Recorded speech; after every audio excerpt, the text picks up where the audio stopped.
Welcome to the local school wellness policy training.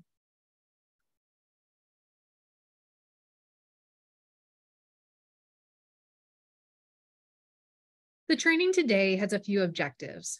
First, we will learn what a local school wellness policy is. Next, we will learn what the Wellness Council is and what is included in their work. And finally, we will review the Shoreline Public School District Wellness Policy and Procedures 8230 and 8230P.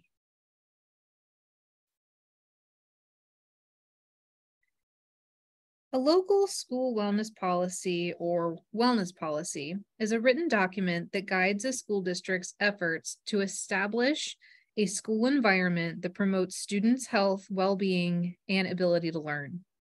The wellness policy requirement was established by the Child Nutrition and Special Supplemental Nutrition Program for Women, Infant, and Children, and some people refer to it as WIC, Reauthorization Act of 2004, and further strengthened by the Healthy, Hunger-Free Kids Act of 2010. It requires each school district participating in the National School Lunch and Breakfast Program to develop a wellness policy. The final rule expands the requirements to strengthen policies and increase transparency. The responsibility for developing, implementing, and evaluating a wellness policy is placed at the local level, so the unique needs of the jurisdiction can be addressed.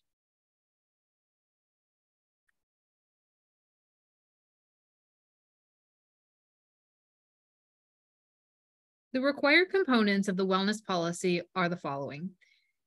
There are to be specific goals for nutrition promotion and education, physical activity, and other school-based activities that promote student wellness.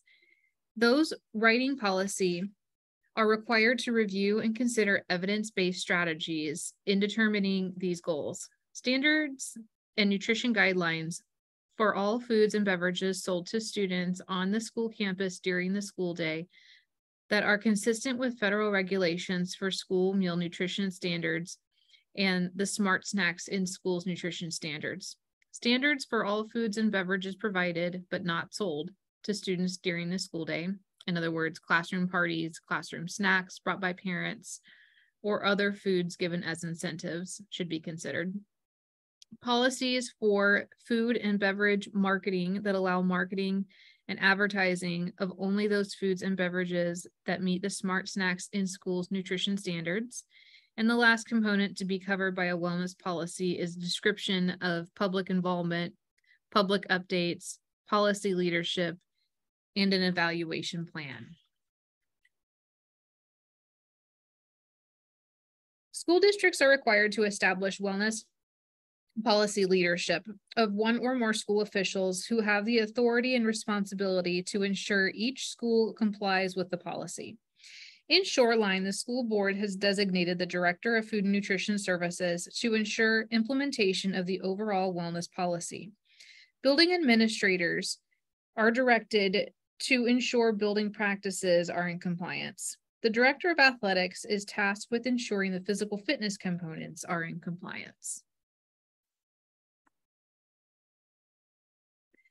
At a minimum, the district must permit participation by the general public and the school community, which includes parents, students, and representatives of the school food authority, teachers of physical education, school health professionals, the school board, and school administrators in the wellness policy process.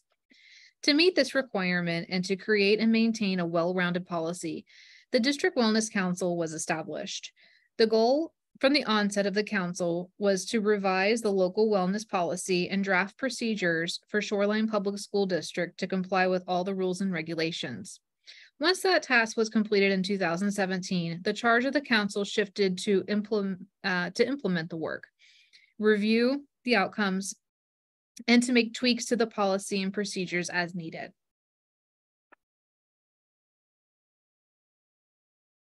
Board Policy 8230 is the Nutrition and Wellness Policy in Shoreline.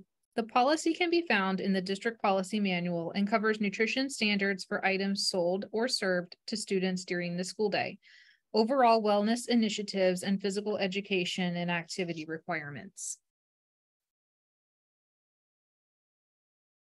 The Nutrition and Wellness Policy establishes rules for competitive foods.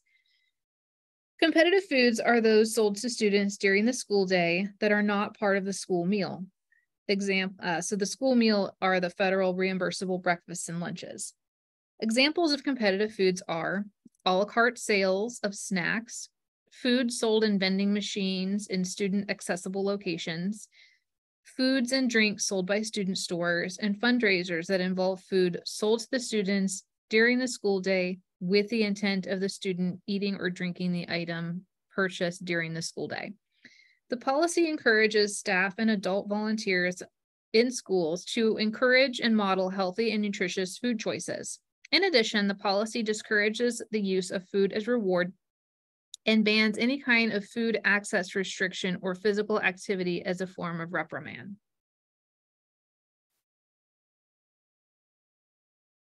Procedures build off policies. District Procedure 8230P establishes in much clearer terms how the 12 goals listed in the district wellness section of the policy will be carried out. We will review those one at a time. A, provide students access to and encourage consumption of nutrient-dense food. All food that is sold during the school day, which is defined as midnight the night before to 30 minutes after the end of the official school day, will comply with USDA meal standards. This includes all food served as part of the National School Lunch and Breakfast programs, vending machines, student stores, and fundraisers. The school lunch program will offer a minimum of 2 fruit and 2 vegetable choices each day and will have salad bars wherever possible. The program will showcase a special fruit or veggie on a monthly basis to encourage students to try new produce items. Healthy food choices are available wherever food is sold or served on district property and at district-sponsored events. Class parties and celebrations are required to follow this policy and the Shoreline School District's nutrition standards. For parties, all applicable health codes are to be followed, as well as school allergic reaction prevention policies and procedures. Staff and volunteers are encouraged to be aware of and responsive to food sensitivities and dietary restrictions among the students in the classroom. The food service department has a web page which has a resource library, which includes the school district's nutrition standards for classroom parties, which is an adaptation of the Smart Snacks in Schools nutrition standards, but made a little less challenging, so it is possible for volunteers to find foods that comply.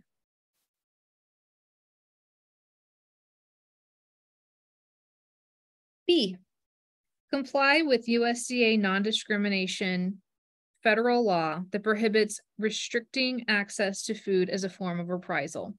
All meal options available in the cafeteria must also be available to any student who is unable to access the cafeteria due to disciplinary action. C, prohibit the use of food as reward. Shoreline School District prohibits the use of food as an incentive or reward. The resource library includes some great ideas for other non-food related rewards that can be used as an alternative. B, provide opportunities for physical activity and developmentally appropriate exercise. The district develops plans and encourages students to engage in daily physical activity and developmentally appropriate exercise. Some structured play during recess is recommended at the elementary level. The Wellness Council will provide research to schools to demonstrate the connection between physical activity and academic success. The procedure is very clear that the practice of withholding physical activity during the school day cannot be used as discipline. This does not mean that students can not stay in during recess to get caught up on the work that they're behind on. E, provide and promote accurate evidence-based information related to health, nutrition, and physical education.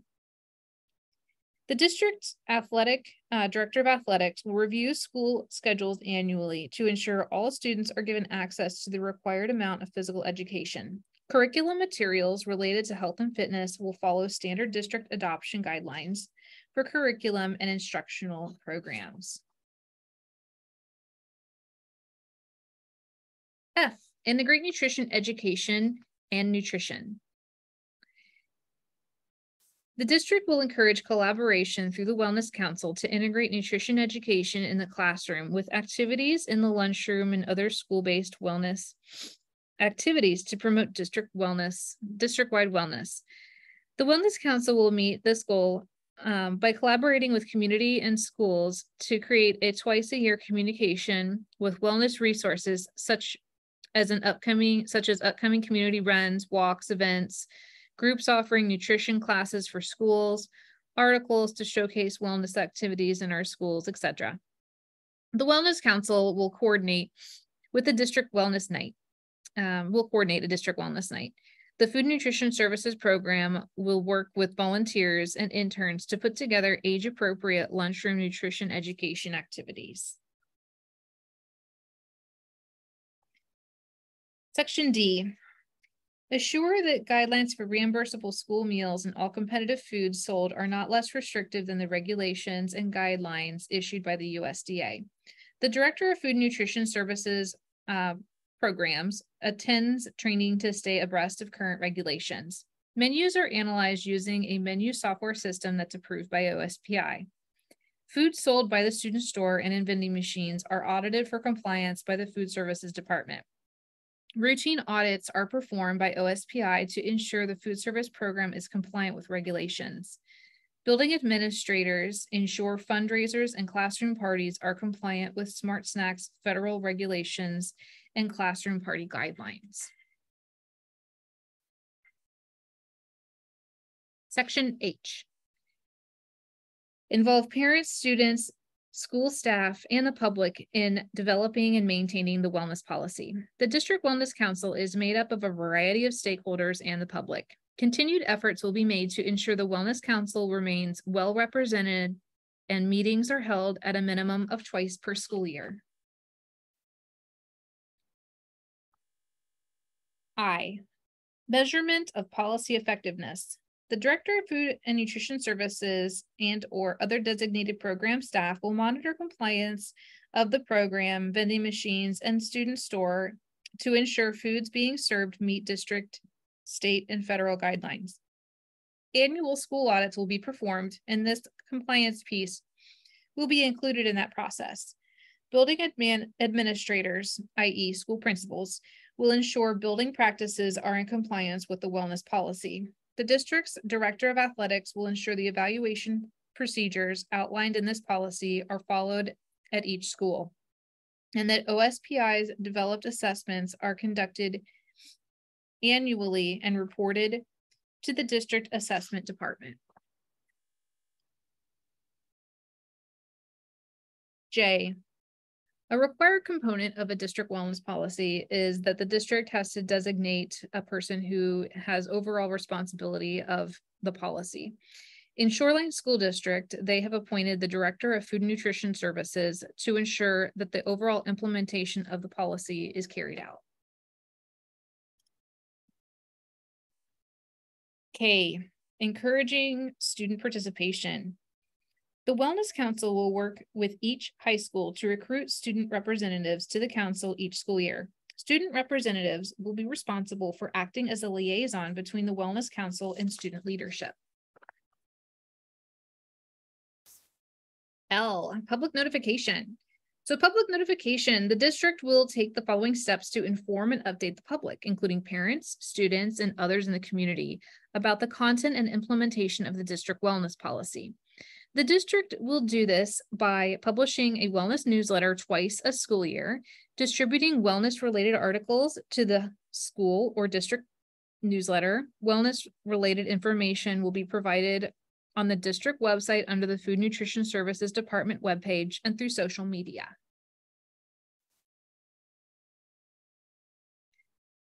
All right, next section, we'll talk about triennial assessments. So the final rule requires state agencies to assess compliance with the wellness policy requirements as a part of the general areas of the administrative review every 3 years.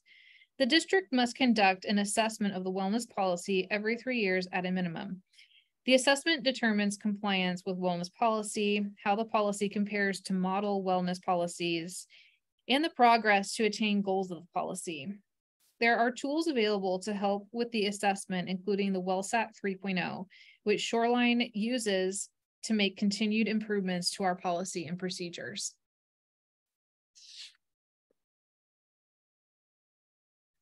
The resource library. This was mentioned earlier in the presentation, but I wanted to bring this up again.